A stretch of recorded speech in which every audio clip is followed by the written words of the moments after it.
Hello and very warm welcome to all the students and learners. And today we are going to start the final part of the chapter, the Indigo. Indigo के last part में आपने पढ़ा कि Gandhi ji magistrate के सामने जाते हैं और मैजिस्ट्रेट उनसे गिल्टी प्लीड करने के लिए कहता है और गांधी जी गिल्टी प्लीड करने से मना कर देते हैं। तो वो उसके सामने एक स्टेटमेंट पढ़ते हैं कि वो उन्होंने कोई कानून नहीं तोड़ा बल्कि अपनी आत्मा की आवाज़ सुन करके जो अच्छा था, जो सही था, उसको उन्होंने किया है। अब हम आगे देखते हैं कि क्या होता है। The magistrate announce that he would pronounce sentence after a 2 hour recess and asked Gandhi to furnish bail for those 120 minutes। Gandhi refuse the जज रिलीज हिम विदाउट बेल। अब जज ने कहा कि वो अपना फैसला 2 घंटे की रिसिस के बाद सुनाएगा। गांधी जी से कहा गया कि आपके पास 120 मिनट है, बेल का इंतज़ाम कर लीजिए। गांधी जी ने मना कर दिया और जज ने उनको बिना बेल के छोड़ दिया। When the court reconvened, the judge said he would not deliver the judgment for several days. Meanwhile, he allowed Gandhi to remain at liberty. जब कोर्ट दोबारा लगी तो जज ने कहा कि वो कई दिनों तक अपना जजमेंट दे नहीं पाएगा, तो इस बीच में गांधी जी को उनके स्वतंत्रता पर छोड़ दिया गया। राजेंद्र प्रसाद, ब्रिज किशोर बाबू, मौलाना मजरूल हक and several other prominent lawyers had arrived from Bihar. They conferred with Gandhi. What would they do if he was sentenced to prison? Gandhi asked. Why? The senior lawyer replied. They had come to advise and help him. If he went to jail, there would be nobody to advise and they would go home. उसके बाद जितने भी बिहार के prominent leader थे, जैसे Rajendra Prasad, bridge किशोर बाबू, मौलाना मजरूल हक, वो सभी लोग गांधी जी से मिलने के लिए आए। उन्होंने गांधी जी से बात की। गांधी जी ने पूछा कि अगर मुझे जेल हो जाती तो आप लोग क्या करते हैं। उन्होंने पूछा कि आप ऐसे क्यों पूछ रहे हैं, बाई चांस यदि आपको जेल हो जाती, हम तो यहाँ वैसे भी आपको सलाह देने के लिए, आपकी मदद करने के लिए आए हैं, लेकिन यदि बाई चांस आपको जेल अगर हो जाती तो हम वापस अपने घर चले जाते। What about the injustice to the sharecroppers? Gandhi demanded. The lawyers withdrew to consult. Rajendra Prasad has recorded the upshots of their consultations. They thought amongst themselves that Gandhi was totally a stranger and yet he was prepared to go to the prison for the sake of the peasant if they, on the other hand, being not only residents of the adjoining districts but also those who claim to have served these peasants, should go home, it would be shameful desertion. उन्होंने कहा कि जो injustice है share cropper के साथ में, उसका क्या। तो सभी लोग क्या है कि थोड़ा सा आपस में डिस्कस करने के लिए यहाँ वहाँ चले गए। तो राजेंद्र प्रसाद जो थे, उन्होंने जो भी उनके मतलब जो भी उनके बीच में जो डिस्कशन हुआ, उस डिस्कशन की जो बातें हैं उन्होंने वो बताई कि सभी का डिसीजन ये हुआ कि भाई गांधी जो एक आउटसाइडर की तरह अभी हमारे बीच में है, क्योंकि though he is an Indian, yet he did not live in India for a long time. So right now in the present situation he is an outsider. So अगर गांधी जैसा व्यक्ति जिसका किसानों के साथ में ज़्यादा इंटरेक्शन नहीं है, वो उनके हेल्प करने के लिए जेल तक जाने को तैयार हो सकता है, तो हम तो इन लोगों के अपने लोग हैं, तो अगर हम इनकी मदद नहीं करेंगे, वापस अपने घर चले जाएंगे, तो उससे ज़्यादा शेमफुल चीज़ कोई हो नहीं सकती। They accordingly went back to Gandhi and told him they were ready to follow him into jail. The battle of Champaran is won, he exclaimed. Then he took a piece of paper and divided the group into pairs and put down the order in which each pair was to court arrest. उसके बाद सभी लोग गांधी जी के पास गए। उन्होंने कहा कि हम आपके साथ जेल जाने को तैयार हैं। गांधी जी ने कहा एक्साइटेड होकर के कि बस तब तो चंपारण की जो लड़ाई वो हमने जीत ली। अब गांधी जी ने अपनी एक जो पेपर था, उस पेपर पर वकीलों को ग्रुप के अंदर बांट दिया और उनको समझाया कि उनको किस किस तरीके से कोर्ट अरेस्ट देना है। Several days later, Gandhi received a written communication from the magistrate informing him that the lieutenant governor of the province had ordered the case to be dropped. Civil disobedience had triumphed, the first time in modern India. कुछ दिन के बाद में lieutenant governor के यहाँ से उनके पास संदेशा आया गांधी जी के पास। उनको बताया गया कि उन पर लगा हुआ जो चार्ज है उसको ड्रॉप कर दिया गया है। ये सिविल डिसोबीडियंस की जीत का पहला ऐसा केस था आधुनिक भारत में। Gandhi and the lawyers now proceeded to conduct a far-flung inquiry into the grievances of the farmers. Deposition by About 10,000 peasants were written down and notes made on other evidence. Documents were collected. The whole area throbbed with the activity of the investigators and the vehement protest of the landlords. उसके बाद में क्या होता है कि गांधी और जो दूसरे लॉयर हैं वो इस मामले में जो किसानों की शिकायतें हैं उसकी इन्वेस्टिगेशन के लिए डीप इंक्वायरी करते हैं. लगभग 10,000 जो पेजेंट्स थे वो रिटर्न में लिख करके अपनी समस्याओं को देते हैं और उनसे सबूत तैयार किए जाते हैं. अब क्या होता है कि सबूत तैयार करने के बाद में जो फर्दर प्रोसेस है उसको आगे भेज दिया जाता है, यानी कि सबूतों को आगे अथॉरिटी को भेज दिया जाता है. तो पूरा जो इलाका था वो इन्वेस्टिगेटर्स की एक्टिविटी और जो लैंडलॉर्ड्स थे उनके वेहेमेंट प्रोटेस्ट से वो एकदम हलचल मच गई थी वहाँ पर. In June, Gandhi was summoned to Sir Edwin Gate, the lieutenant governor. Before he went, he met leading associates and again laid detailed plan for civil disobedience if he should not return. अब क्या होता है कि लूटिनेंट governor के यहाँ से उनके पास बुलावा आता है, गांधी जी के पास बुलावा आता है कि आइए और आप आकर के मिलिए. तो वहाँ जाने से पहले गांधी अपने जो सीनियर लीडिंग एसोसिएट्स हैं उनसे बात करते हैं और दोबारा उनको सिविल डिसोबीडियंस से जुड़ा हुआ प्लान समझाते हैं अगर वो वापस नहीं आते तो. Gandhi had 4 protracted interviews with the lieutenant governor who as a result appointed an official commission of inquiry into the indigo sharecropper situation. The commissioner consisted of landlords, government officials and Gandhi as the sole representative of the peasants. Lieutenant governor से बातचीत का परिणाम ये निकला कि lieutenant governor एक commission को बनाने के तैयार हो गया और उस कमीशन के अंदर जो ब्रिटिश ऑफिशियल्स थे उनको सोल रिप्रेजेंटेटिव किसानों की तरफ से गांधी जी और जो लैंडलॉर्ड्स थे उनको उस कमीशन के अंदर रखा गया. Gandhi remained in Champaran for an initial uninterrupted period of 7 months and then again for several shorter visits. The visit undertaken casually on the entreaty of an unlettered peasant in the expectation that it would last a few days occupied almost a year of Gandhi's life. Gandhi Champaran में उसके बाद बिना किसी रोक टोक के 7 महीने तक रहे और उसके बाद में दोबारा छोटी छोटी शॉर्टर विजिट्स पर वहाँ आते रहे. जो विज़िट थी यानी कि ये जो चंपारण की विज़िट थी ये एक अनपढ़ गरीब किसान के याचना पर इस एक्सपेक्टेशन पर की गई थी कि ये मामला कुछ दिन में सेटल हो जाएगा, लेकिन इस मामले ने गांधी जी के जीवन का लगभग 1 साल लग गया. The official inquiry assembled a crushing mountain of evidence against the big planters and when they saw this they agreed in principle to make refunds to the peasants. But how much was to be pay? They asked Gandhi. अब जब official commission ने अपना जो सबूत थे evidence से जब उनको सामने रखा तो इस बात का फैसला हुआ कि जो प्लांटर्स है वो रिफ़ंड करेंगे. वो रिफ़ंड करने को तैयार भी हो गए. उन्होंने गांधी से पूछा कि हमें कितना रिफ़ंड करना होगा. They thought he would demand repayment in full of the money which they had illegally and deceitfully extorted from the sharecroppers. He asked only 50%. There he seemed adamant, writes Reverend J.C. Hodge, a British missionary in Champaran who observed the entire episode at close range. Thinking probably that he would not give way, the representative of the planters offered to refund to the extent of 25%.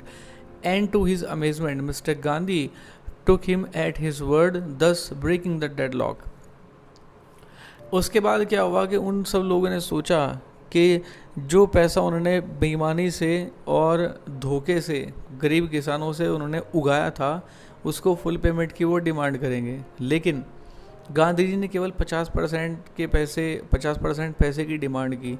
इस पूरे case में एक पादरी थे mister J.C. होज जो उस समय वहीं पर रह रहे थे, तो उन्होंने बड़े क्लोज से इस मैटर को देखा था. उन्होंने कहा कि गांधी अपनी बात पर एडामेंट थे.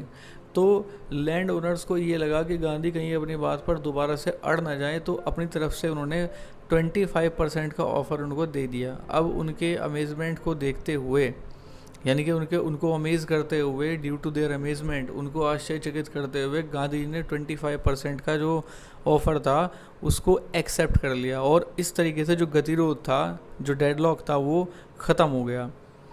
This settlement was adopted unanimously by the commission. Gandhi explained that the amount of the refund was less important than the fact that the landlords had been obliged to surrender part of the money and with it part of their prestige.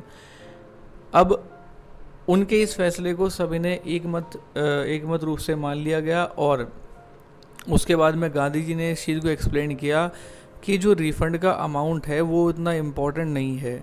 Important है कि landlords ने जो पैसा था उस पैसे का 25% part surrender किया और साथ में जो उनकी प्रेस्टीज थी उसको भी उन्होंने सरेंडर कर दिया था.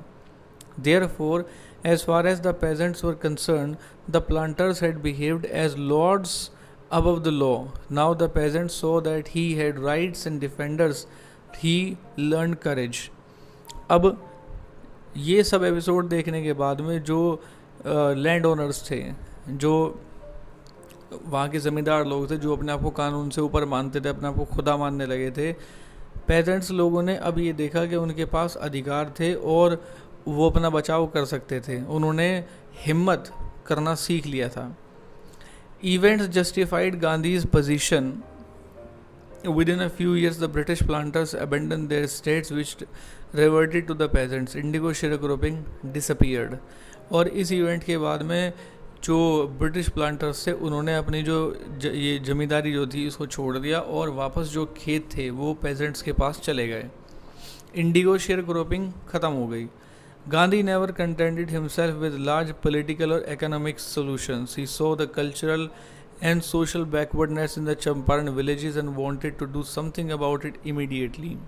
He appealed for teachers, Mahadev Desai and Narhari Parikh, two young men who had just joined Gandhi as disciples, and their wives volunteered for the work. Gandhi ने कभी भी अपने आप को लार्ज पॉलिटिकल या इकोनॉमिक सॉल्यूशन से अपने आप को कभी संतुष्ट नहीं किया. चंपारण गांव की जो हालत थी बड़ी ख़राब थी.